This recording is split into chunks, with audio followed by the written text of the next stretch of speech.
Paano gumawa ng ganitong graphic design gamit lang ang Canva. Una, nag-isip muna ako ng topic or subject. And naisip ko ay iced coffee. So naghanap ako ng picture na babagay sa promo post na gagawin ko. From the word iced or cold, nagdagdag ako ng elements like iced, water splashes, and syempre, coffee beans. Yan talaga ang key sa graphic design. Kailangan nakafocus ka sa subject mo at kung anong gusto mong i-emphasize. Next, pumili ako ng background na bagay sa theme, kaya blue ang napili ko to give that cool vibe.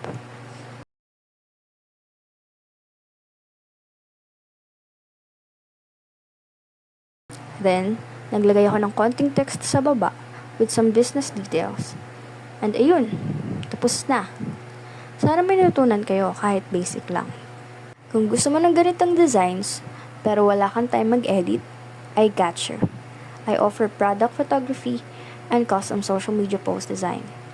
Perfect to para sa mga small business owners na gustong maka-attract ng customers online.